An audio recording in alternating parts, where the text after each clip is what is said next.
ঘোষাল জেলের ভিতরে থেকে তার প্ল্যান অনুযায়ী কেসটা সাজিয়ে নিয়েছে। উজির কেসটা তদন্ত করছে জিৎ বাজু। ঋষি জিৎকে ফোন দিয়ে জানতে চাইছে, জিৎ কোনো খবর পেলে? জিৎ তখন বলে যে হ্যাঁ ঋষি, চাঞ্চল্যকর এক তথ্য পাওয়া গেছে।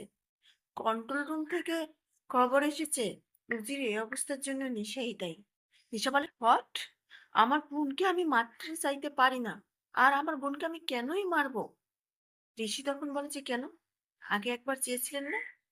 তখনই নিশা রিকোয়েস্ট করছে, ঋষি এসব বলো না প্লিজ, আমি আমার বোনকে ভীষণ ভালোবাসি, আর আমার বোনের এমন কিছু হোক সেটা আমি চাই না।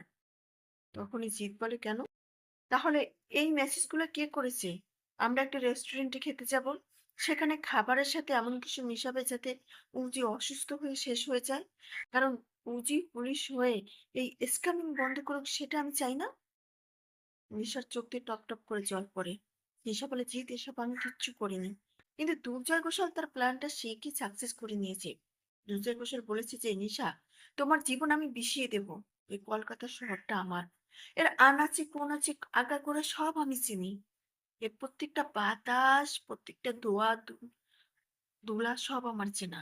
আর তুমি আসানসোল থেকে একটা মেয়ে এসে আমাকে ফাঁসিয়ে দিবে, সেটা তো হতে পারে না। তাই দুর্জয় ঘোষালের প্ল্যানই সাকসেস হয়েছে। উজির শত্রু হিসাবে নিশাকে চিহ্নিত করা হলো।